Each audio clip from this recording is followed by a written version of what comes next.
Hari berikutnya, saya kembali bergegas menuju ke titik penyelaman manta Sandy lagi. Saya berharap bisa lebih detail mengamati ikan pari manta di sana.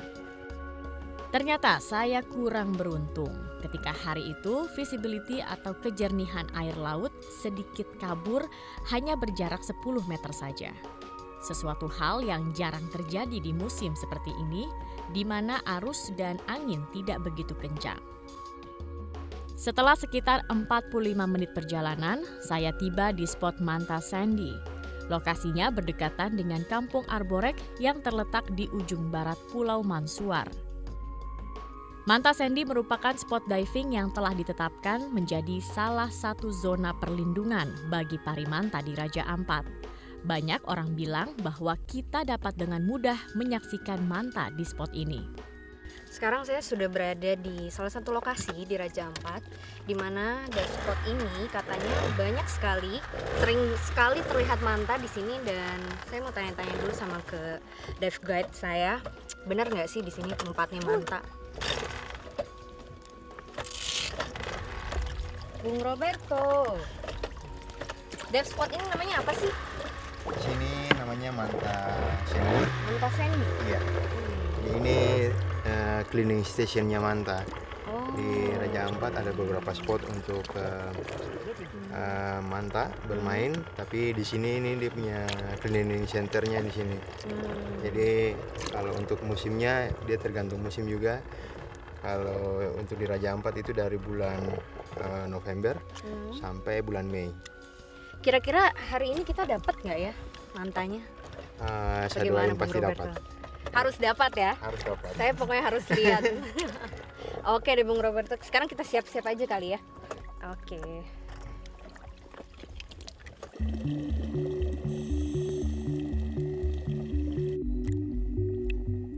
Saya pun mencoba melakukan penyelaman di sini bersama Berto, dan tentu saja saya berharap akan bertemu dengan ikan pari raksasa itu di sini.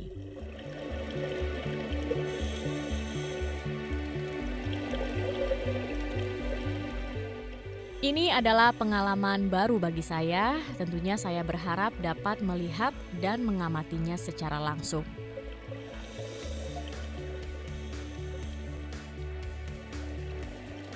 Tidak terlalu dalam, Berto membawa saya ke lokasi ini hanya 10 meter di bawah permukaan laut.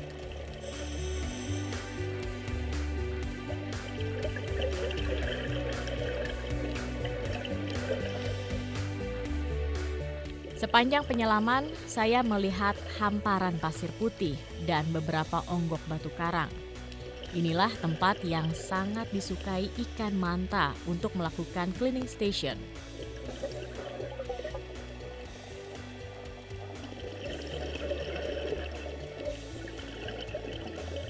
Menit-menit awal, saya belum melihat sosok yang saya tunggu itu. Jarak pandang saat itu juga kurang baik. Tidak terlihat sama sekali tanda-tanda kehadiran manta di sini.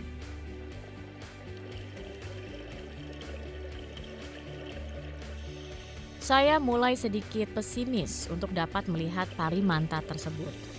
15 menit saya menunggu di sebuah titik. Sembari menunggu, Berto yang pergi mencari keberadaan ikan ini.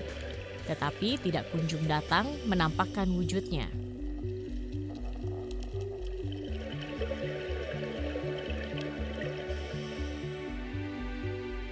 Uniknya di spot ini, para penggiat diving setempat sudah membuat semacam garis batas alami menggunakan tumpukan batu. Hal ini dilakukan karena pada musim-musim tertentu banyak sekali penyelam yang datang bersamaan untuk melihat manta, sehingga tidak mengganggu manta yang sedang berada di cleaning stationnya.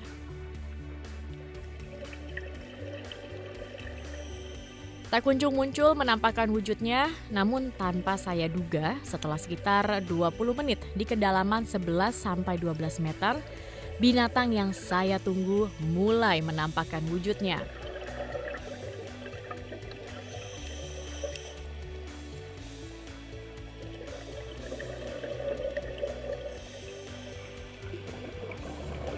Satu persatu menghampiri dan berenang tanpa rasa takut di hadapan saya.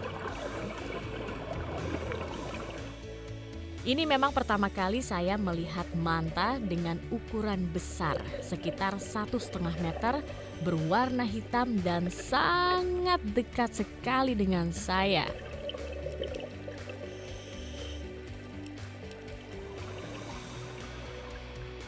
Saya hampir tidak berkedip, takjub melihatnya. Di balik tubuhnya yang cukup besar, ternyata manta merupakan ikan yang sangat bersahabat dan itu membuat saya dengan mudah mengamati fisiknya dari dekat.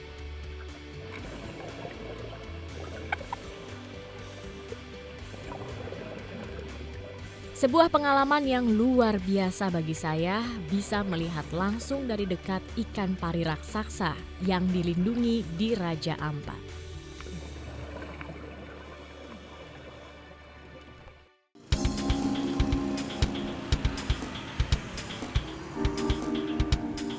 Di Bogor, tepatnya di kampus Institut Pertanian Bogor, jurusan Kelautan dan Perikanan.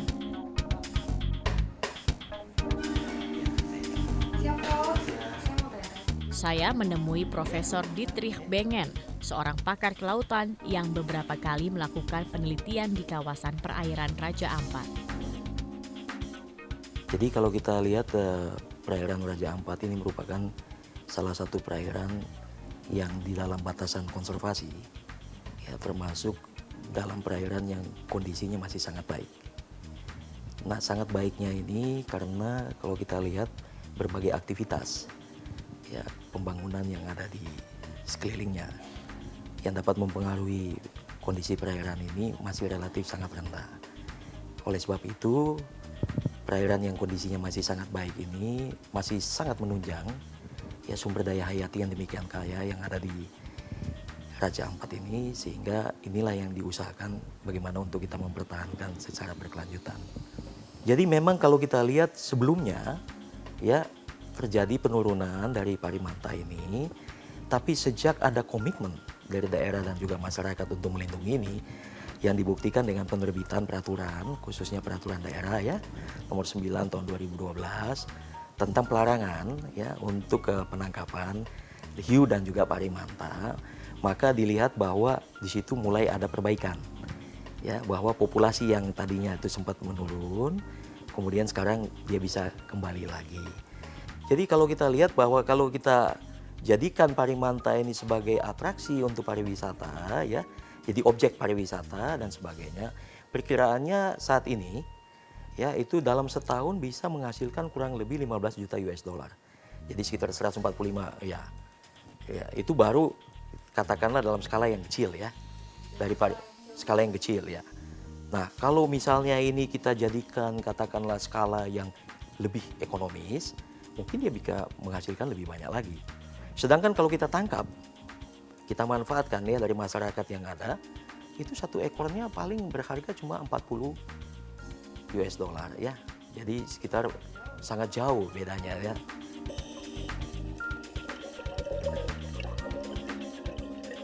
Pari manta merupakan aset luar biasa bagi Indonesia.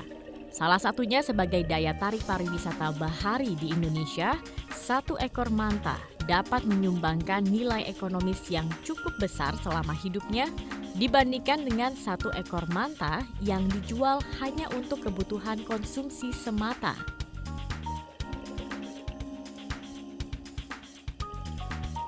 Dan akhirnya saya berharap suatu hari nanti, bila saya datang kembali ke tempat ini, saya masih dapat tetap melihat tarian-tarian indah mereka di sini, berharap mereka akan tetap lestari, dan para generasi mendatang dapat terus menjaga dan meneruskan perjuangan untuk melestarikan ikan yang sangat bersahabat ini.